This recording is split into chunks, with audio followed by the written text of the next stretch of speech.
video ảnh cái à? Ồ, sao tên này không sáng máy bộ lên cho nó hoành tráng tí. Chú này bỏ tí khẩu trang á, tên chọi é đúng à. Thế này chọi é đúng à. Đâu đi đúng à, tia tên đúng chứ sẽ bỏ cái kia lo đi. Này vào tao một cái trong. Mẹ ai tao cho nó mà ai tao tua cha. Tôi cho nó một bên chị, ô bên trong phải sao răng có tặng này cơ. Ôi giời, thế anh bảo chưa, đi chưa em bảo chưa. Đã đây à? Bên đằng cái xin một cái. Đằng cái đằng như cái bát liền sao đó? Thì cái chẳng thích cho mà xem một cái sao á? Vậy quậy mày nè. Thế xuống bên kia đi. Đi. Anh trộm mất rồi.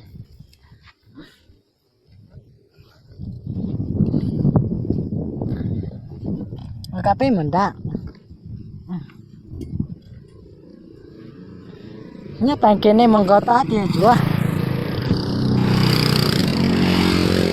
Chúa ơi, cái này là sai mình dần tôi cho này sang mua luôn được. Nha nhớ đại kia này có tá thì. Ôi cha. Luôn nè. Cái nào lâu thì cái nào nhất tỷ mà. Này không gì. Đây cái này nhất tỷ thế. Nhớ ta kiểm tra với từ lần đầu tao 2 câu. Hay là mai anh ra chợ luôn. Anh ra chợ luôn cho nó đỡ bèn qua ai là gì nhỉ? Đến đã xong là đã hái đi nhá cho mua bạn. Một chuyên gia ha phà lòng à. Nên ta kiếm phà lòng đấy. Mai ra chợ à? Chợ gì? Chợ ba luôn, tại ba luôn. Ba. Sợ gì anh có bằng à? Mà anh có hai xe mà. Hai xe? Mai ra anh cho một xe. Ở nhà anh còn một con Honda đỏ nữa à.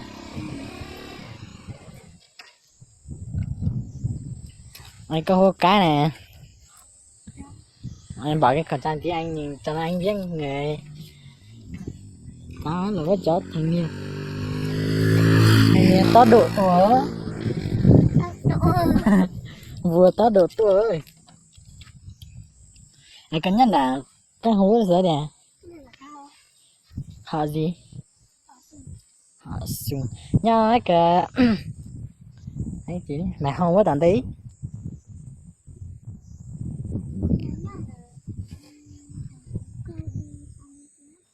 Mà chị sao cái mua quá kìa. Màu quá tà hết kìa. Từ giờ không có nắng. Tao cái họ xuống nhất tao cái mình nhất tao cái đấy quá cái gì. Đấy vậy. Hóa mình mua kiếm một tao cái thôi. Một đi bộ tao họ đi lại kiếm chăm mà ha. Giờ hắn lính nhau nó được chăm họ là hắn lại nhau nó chăm họ kìa.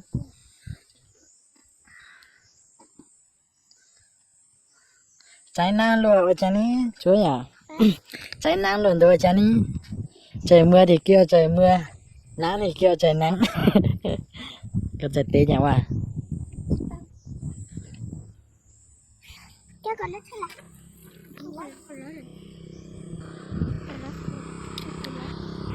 Tôi cái lấy này cho tự cứ lấy. Hay là để anh lấy. Anh lấy xuống. Ủa, để áo kìa. Chỉ một lần đó tôi thấy áo tôi mua kia một chế lên. Lấy kia một chế nữa. Bye bye nè 10 trăm nữa. Bye bye em nha. Chú ơi. Chú. Nào bye bye chị. Bye bye. Bye bye. Ôi, từ từ. Đi cẩn thận nha, xe nhiều đi từ từ em nha.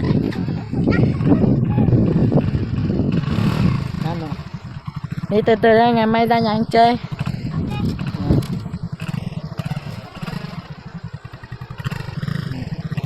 Chắc lẽ là tao cần lấy chuyến nào chụp ảnh cho nó còn lâu là tao chụp hết sợ. Lấy chụp quen như hiện nè.